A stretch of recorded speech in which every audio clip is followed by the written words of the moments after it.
believe we all have dreams, we have visions, we have aspiration on who we want to be, how we want our life to be. But the most important thing is that for us to tap into all these potentials I just mentioned, or how to achieve your dreams, is by having the essential key to success, by having that drive, by motivating yourself to be able to achieve greatness in life. How do you achieve all those things? By learning, and that is why I'm here. The video I'm about to watch is going to, give us clarity on our journey, on our personal journey, into better our communication in our relationship, on every aspect of your life. 2025 that is around the corner now. Most of us are already writing on what we want our 2025 to be. We already have dreams and goals, vision, on how our 2025 has to be. But I've been there before. I've done that. And I realized that each time I do that and I will check those lists after the end of that year, and I'll come to realize that, oh, okay, all glory be to God, we'll continue again in the upper year.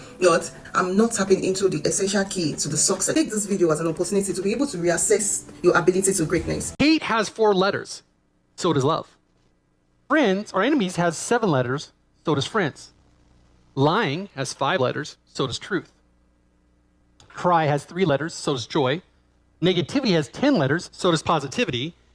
External has 8 letters, and internal has 8 letters. So at the end of the day, it's a choice. We always have a choice of which way we want to live, and I believe we have the right to choose a better way. And you can be either internal or externally motivated. It comes down simply to that. When we are externally motivated, we are looking to other people, places, or things. So think of anything outside yourself. Other people, places, or things to get value. When we do, we produce these emotions: fear, anxiety, exhaustion, depression, loneliness, doubt, scarcity, ego, and pride. Those emotions are physically produced by us the second we leave ourselves and look at other people. So if you've ever been divorced, fired, bankrupt, left your job, anything of tragedy in your life, I can guarantee you one thing: you or the other person involved was being very external. Would you agree with that statement? Yeah. So all the pain, all the frustration, all the exhaustion we have, we can literally tie it to one area. It's external motivation. When people are looking outside themselves, it destroys. Take your favorite dictator through history. Don't say it out loud, but just think of it. Are they external? Yeah, absolutely. All the wars, all the famine, all the pestilence comes because somebody in charge is being external. Now, here's the great thing, the best part about tonight is there's an option. There's a thing called internal motivation. It's called for you, by you. When you are internally motivated, you have hope, you have confidence, strength, faith, courage, vision, clarity, and charity. You do not need to look to the world. You understand who you are. You understand the value you bring, and you share it honestly. You share it openly. In your mind, think of the person who makes you feel the most loved. Would you say that person is internally motivated? Yeah. Think of the time when you give the most love to somebody else. You're being internally motivated. So this concept of internal motivation has gone throughout centuries. People have researched this, tried to figure it out. Socrates said, to find yourself, think for yourself. Peace comes from within, do not seek it without. That's from Buddha. Marcus Aurelius, you have power over your mind, not outside events. Realize this, and you will find strength. I actually went through all the religious sacred texts, from the Quran to the Bible to Judaism to Buddhism, and every single scripture has a reference to internal motivation. Every single one of them. The Bible has, for God hath not given us a spirit of fear, but of power and of love and of a sound mind. Ralph Waldo Emerson said, to be yourself in a world that is constantly trying to make you something else is the greatest accomplishment. Because when you think about how external the world is, and I always want you to be other than what you already are, to become yourself, to love yourself, to be internally motivated is the greatest accomplishment any of us can go through. Now, visually, you've seen internal motivation. The women's suffrage movement, the women standing up for their rights, Rosa Parks sitting down for her rights, Martin Luther King, I Have a Dream speech. One of my all-time favorite images ever in history is Tiananmen Square, the Tank Man. One individual walking home from the grocery store, he has his plastic sacks in his hand, is sick and tired of the external pressure from his government, and stands in front of the tank. And you can actually go in CNN, you can watch the video, and every time the tank moved, he would just move again. He would just stand in front of this tank, and he shut down these tanks. They all stopped because they did not know what to do, because they were following orders. He was following his internal motivation. That changed the world.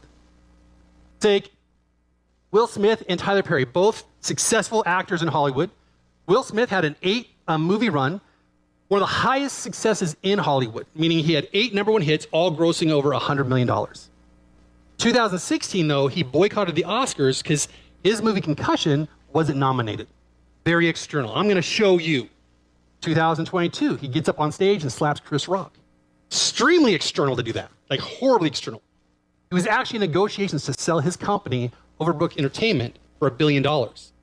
That fell through. They have since laid off half of their employees, and that company is now only worth $100 million. So external motivation has a significant consequence. Take Tyler Perry. He writes, directs, films, he acts his own movies. Like, this guy does everything. He's not looking for this external validation. He's not looking for Hollywood to recognize him. He's doing it for him, by him. He actually built his own studio just to house and produce his own movies and other ones, his pet projects, his friends. Well, where he built this studio is what's really fascinating. At the inauguration day when they cut the ribbon, this is what he said. During the Civil War, the studio was once a Confederate army base, which meant there were Confederate soldiers on the base plotting and planning on how to keep 3.9 million Negroes enslaved. Now that land is owned by 1 Negro. I think that is like the coolest thing in the world, man. Like, I hope when you die, you can look back and see what happens, because that to me is amazing. He was so internally motivated, he did it for him. Now, here's the cool thing about internal motivation. You weren't competing against anybody else. You only compete with yourself to push yourself to a higher level of success. In the 2020 Olympics, Mutaz from Qatar and Gianmarco from Italy were competing in the high jump. And they had both cleared 2.37 meters. So that's about 7.8 feet high. Like literally from the base over my head. Then the next rung up, they both fell 3 times. Now they've been competing against each other for about 10 to 15 years. And then they went before the judge, and they were having this discussion of what do we do next? We both failed, what happens? So you're supposed to go to what's called the jump off. Whoever jumps the highest wins. Then Mutaz asked one question. Once again, not competing against anyone else, just himself. So Aaron, if you'll play that video. It's the time. We can continue with the jump off. We have 2 gold. It's possible. It depends if you decide. If you both decide on the jump. The guy's still talking and they don't even care. He's like, it's possible. He's like, then we're getting 2 golds. Like, it's so amazing. The moment is like, of course, the sport we know, that's a performance, but humanity, solidarity, unity, it's just like, peace coming all together. This is beyond sport. This is a true message, so I'm really proud of that moment. Like, isn't that, to me, that is the greatest thing in the Olympics. Here's what's crazy. The last time that happened was 1918. It's been 100 years. Somebody had to win. And his point was, can we have 2 golds? Why can't we all win? Why can't we all have golds? And that's the way I see the world. Every one of us can have our dreams, and it costs nobody anything. You'll see online people complaining about the rich or this or that, and I laugh in my head all day long. I'm like, are you kidding? Take that same energy and go create something of value that people are willing to pay you for. Let's take Dove. How profitable can internalness be? They, as women, you understand in the fashion and the fashion world is horrific in what they do to portray women. Would you all agree with that? Extremely external. I have a daughter, can't stand it. Dove came out and said, what if we used real women with real curves and put up ads around the world, in the Tube in London, in New York, billboards saying, hey, let's have a conversation. Let's discuss what real beauty looks like. And then they made this video, and I think this video absolutely sums up the way we see ourselves and the way we should see other people and ourselves. Aaron, if you'll go ahead and play that last video.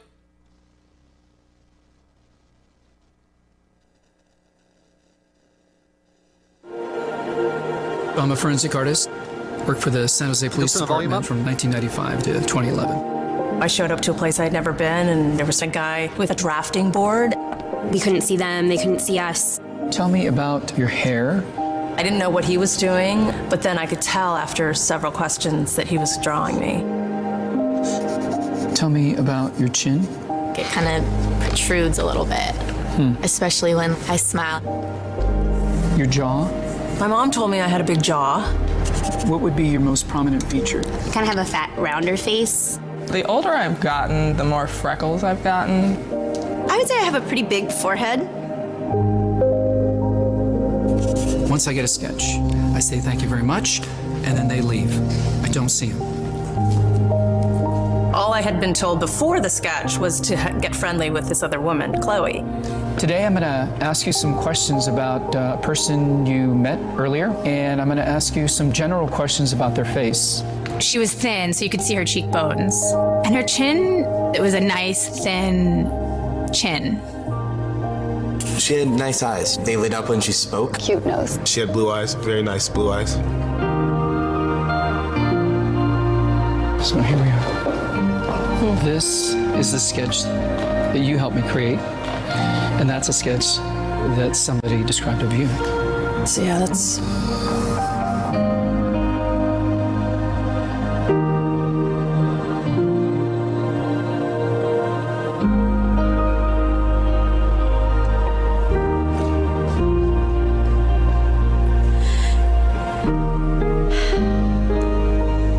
She looks closed off and fatter, sadder too.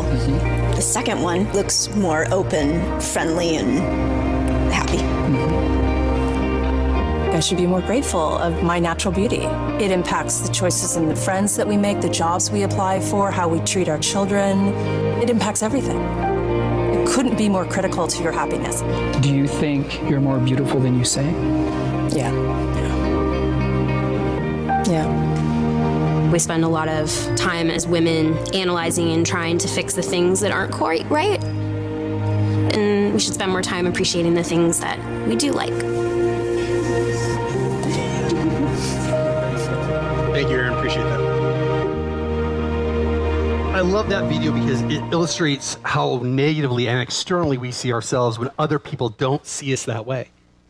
If we talk to other people the way we talk to ourselves in our mind, we'd have no friends and we'd be homeless. We couldn't get a job to save our lives. Like if you went to your boss and talked to your boss the way you talk to yourself in front of the mirror, it'd be over, man. Day's done, you're out by noon. So to me, it's really about understanding what drives you. And Aaron, if we go back to the slides up on the screen. Oh, that is me, here we are. So what drives human behavior? This is a question I've asked myself for over 2 decades, trying to figure out what really motivates us, what pushes us forward. I've actually written 42 books on the subject, always trying to figure out what motivates, inspires, and pushes us forward. Tonight, you're going to figure that out for yourself. You're going to discover what drives you. I'm going to walk you through an exercise. It only takes 5 minutes. But I want to explain how you discover your drive. It is based on what makes you feel important, not what's important to you. So how many of you guys have read the book, How to Win Friends, Influence People? A lot of us, right? 2nd chapter, 1st page, left-hand side, there's a quote by Dr. John Dewey. The deepest urge in human nature is the desire to feel important. Now, when I read that, I'm like, there's no way that's true. I don't want to be more important than someone else. That's not what it's referring to. It's referring to your identity. That we all have this natural desire to feel important. Not ego, not pride, to exist, to matter, to feel on top of the world. So through this research and interviewing thousands of people, I've created this PowerPoint right here that walks you through your drive. So if you have a pen and paper, this is where you're going to take notes. You're going to read each one of these squares first. The D, the R, the I, the V, the E. You're reading each of those words and asking yourself, how many words on this card makes me feel important? Makes me feel on top of the world. Makes me feel connected to my true identity, my true self. Then read them again and put them in order based off which card has the most amount of words on it that makes you feel important. I'll set a timer for about 4 or 5 minutes. Just trust your instincts. Don't overanalyze it. Don't overthink it. Which card has the most amount of words on it that makes you feel important? Now, sometimes there might be 2 cards you can't decide between. Simply ask yourself, which card could you not live without? Your subconscious mind will answer for you. This card, you could not live without that. Then that is the number 1, 2, 3, 4, 5. So go ahead and do that. And Aaron, if we have any like really soft, Enya, quiet music, and as we go through this exercise, if you guys won't talk, just kind of think to yourself. That way everyone has the time to really enjoy it and understand it. And then we'll set a timer and we'll go from there.